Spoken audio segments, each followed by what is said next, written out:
How's it going, everyone? Welcome back to the channel. How are you doing today? We are going over the upcoming Chelsea versus Southampton game. I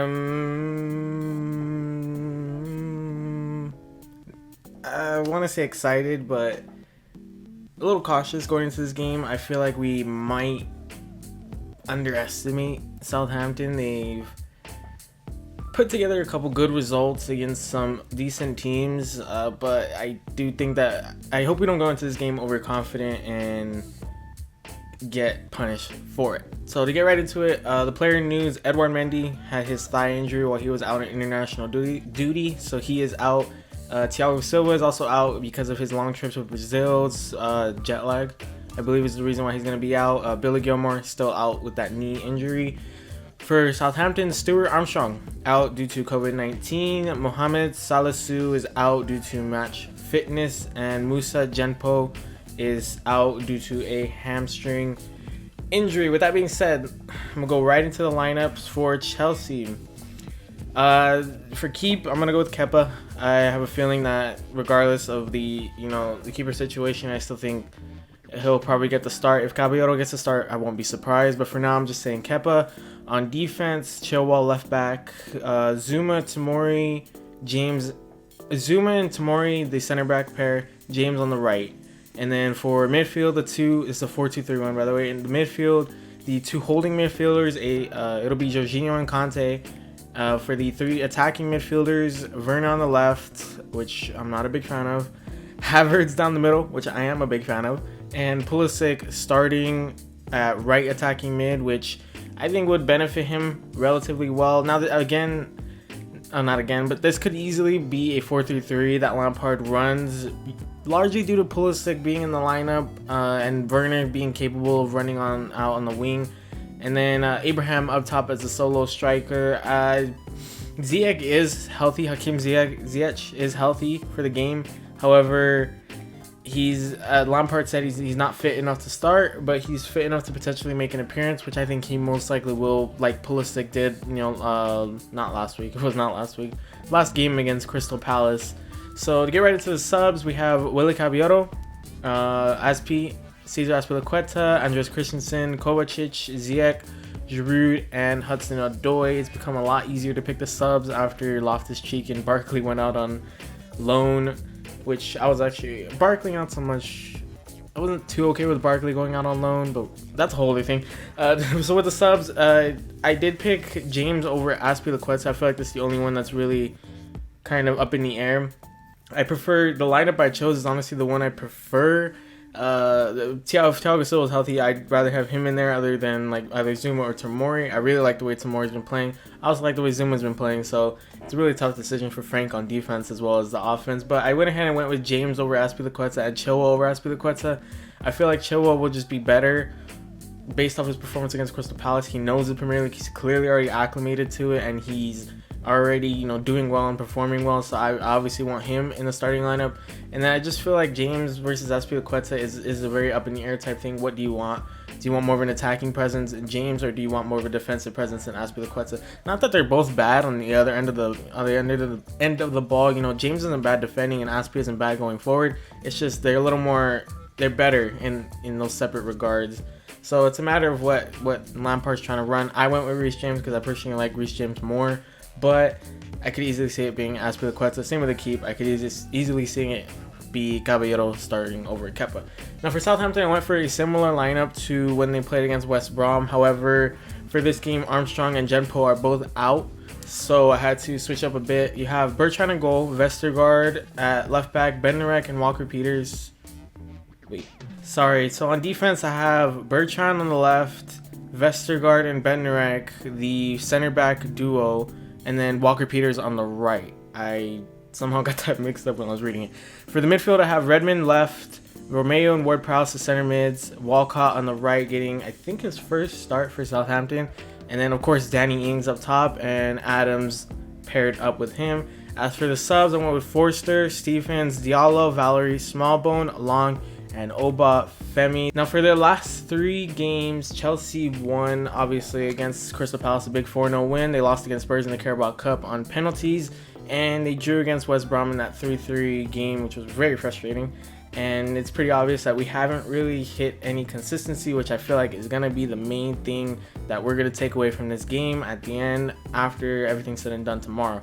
Now for Southampton, they've won their last 2 games. They won 2-0 against West Brom and they won 1-0 against Burnley, and they also lost to Spurs, but 5-2 in the league.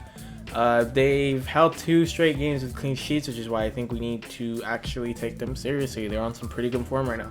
Now, the last 3 matchups against between Chelsea and Southampton last season, the last matchup they had, Southampton actually beat Chelsea 2-0 because Chelsea underestimated them. The matchup prior to that in that season, Chelsea beat Southampton 4-0, and the matchup 2 seasons ago, Chelsea drew against Southampton 0-0. So they've gone 1-1-1 in the last 3 matchups, which I thought was very interesting and pretty clear that Southampton isn't a team that you can take too lightly. They also aren't a team that, well, Southampton are strange. They're a bit like Crystal Palace in that a lot of the games that they play depend on them more so than the team that they're playing.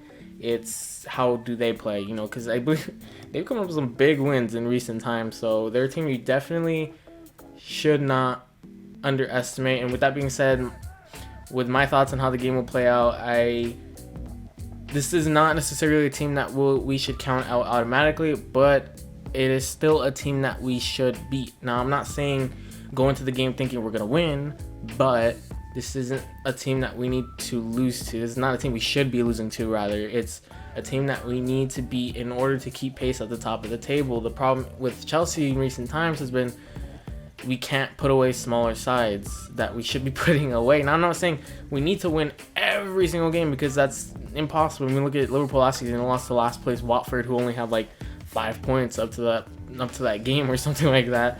So I don't think we should win every single game against smaller sides, but we should be taking a majority of the points from those games. You know, if 80 points are available from the smaller sides, we should be taking at least like 65 to 70, and even then I feel like that's still kind of low for a side that has, you know, title aspirations.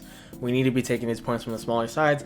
Now, in Chelsea's last game, they did play quite well against Crystal Palace. A lot of that came down to Crystal Palace refusing to really press Chelsea, and they played really defensive and just didn't want to throw bodies forward. So I think that ultimately it kind of came down to Crystal Palace's error of playing too defensive. And however, we did, not in the first half, in the second half, we did take advantage of the possession that they were gifting us.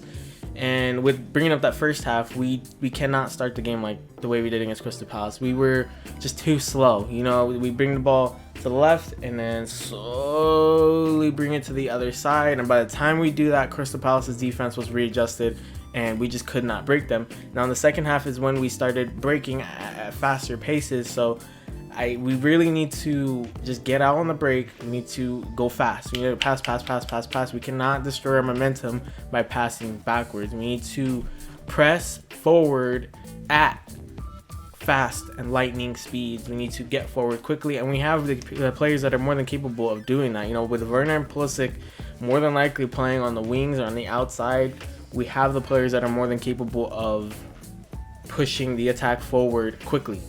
So, I mean, if you look at that first half against Crystal Palace, the one real chance we had was because we broke quickly. So we need to keep that high press going.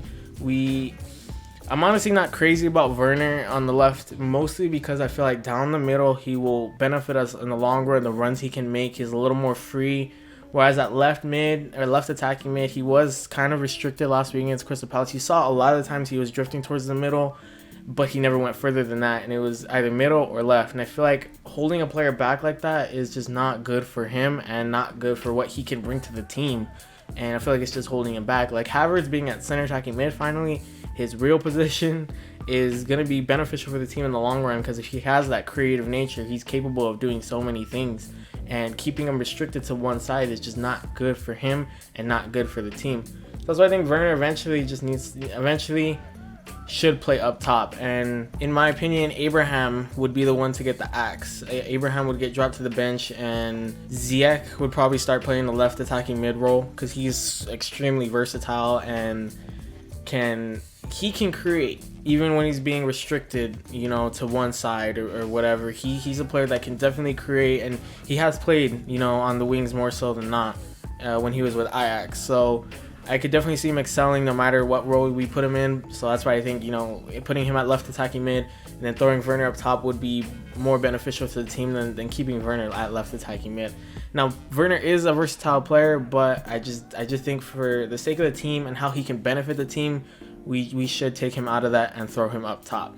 Now, with bringing up Pulisic, he will add a different dimension to the attack, and he adds, you know, more pace, more skill. He's essentially Callum Hudson-Odoi, but better.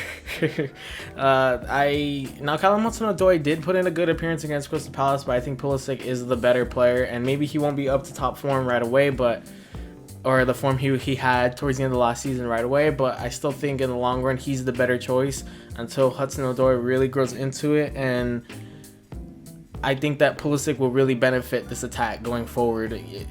We have pace on the wings now, and if Lampard chooses Chilwell and James, we have two attacking fullbacks that can make those overlapping runs, and our attack can be very diverse in how we approach the opponent's defense. We can try a lot of different things and come at them in a lot of different ways, which will throw off their defense and allow us to just penetrate and get in and get those goals. So we need to just keep the high press going and break at a faster pace than that first half against Crystal Palace. Now, I feel like the midfield is going to play a huge part of that. They need to be the bridge, and by midfield I mean our holding midfielders and Jorginho and Conte, because if you really watch that game against Crystal Palace, the first half, they were our safety nets. You know, whenever it felt like whenever an attacker was getting pressured by two defenders or whatever, they would immediately pass it back to them and they would be our control. Now,